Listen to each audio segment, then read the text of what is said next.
जय श्री कृष्णा। राधे राधे।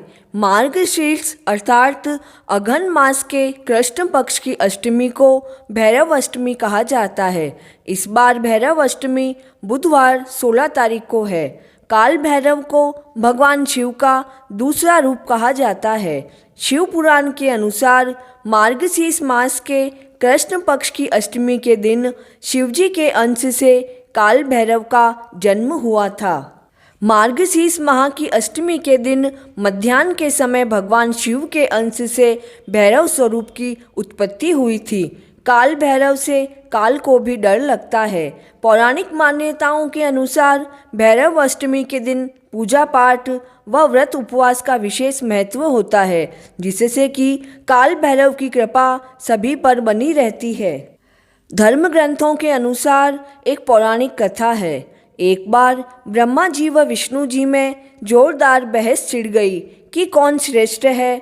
दोनों में इस बात के कारण विवाद होने लग गया और वह विवाद इतना बढ़ गया कि वे दोनों आपस में युद्ध करने लगे।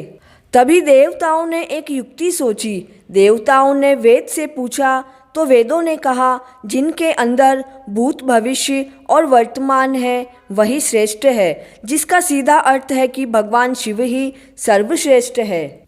यह सुनकर ब्रह्मा जी अत्यधिक क्रोधित हो गए। तब क्रोधित ब्रह्मा जी ने शिवजी के बारे में बहुत भला बुरा कहा। यह सुनकर वेदों को बहुत दुख हुआ। तभी एक दिव्य ज्योति के रूप में भगवान शिव प्रकट हुए। तब ब्रह्मा जी ने कहा कि हे शिव, तुम मेरे सिर से पैदा हुए हो। अधिक रुदन करने के कारण मैंने ही तुम्हारा नाम रुद्र रखा है। अब तुम मेरी तरफ आ जाओ।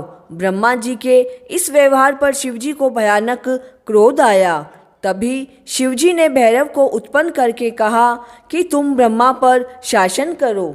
शक्तियों से पूर्ण भैरव ने अपने बाएं हाथ की सबसे छोटी अंगुली के नाखून से शिव के प्रति अपमानजनक शब्द कहने वाले ब्रह्मा जी के 5वें सिर को काट दिया। जब भैरव ने अपने नाखूनों से ब्रह्मा का 5वां सिर काटकर अपने हाथ में धारण कर लिया, तब शिवजी प्रकट हुए। उन्होंने भैरव को कहा, तुम्हें ब्रह्म हत्या का पाप लगेगा। तो भैरव ने पूछा कि मैं इस पाप से कैसे मुक्त होऊंगा। तब शिवजी ने कहा कि तुम्हें तीनों लोकों का भ्रमण करना पड़ेगा। जिस जगह यह शीश तुम्हारे हाथ से छूट जाएगा वहीं तुम इस पाप से मुक्त हो जाओगे। यह कहकर शिव ने एक विकराल कन्या को उत्पन्न किया। यह कन्या अपनी जीभ से रक्त पी रही थी। उसके एक हाथ में रक्त से भरा हुआ खप्पर था, दूसरे हाथ में तीखी तलवार थी।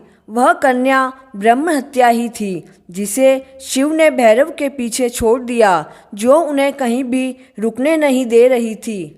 इधर भैरव शिव के कथानुसार पाप मुक्ति के लिए तीनों लोकों की परिक्रमा के लिए निकल पड़े। यह यात्रा बहुत दिनों तक चली और ब्रह्म हत्या नाम वाली कन्या उनका पीछा करती रही। भैरव काशी नगर पहुँचे। वहाँ ब्रह्म हत्या का प्रवेश वर्जित था। इस तरह काशी में प्रवेश करते ही भैरव का उस कन्या से पीछा छूट गया। काशी में गंगा तट पर भैरव के हाथ से ब्रह्मा जी का शीश छूट गया और वे ब्रह्म हत्या के पाप से छूट गए, मुक्त हो गए। काल भैरव अष्टमी की कथा पूर्ण हुई। जय श्री कृष्ण।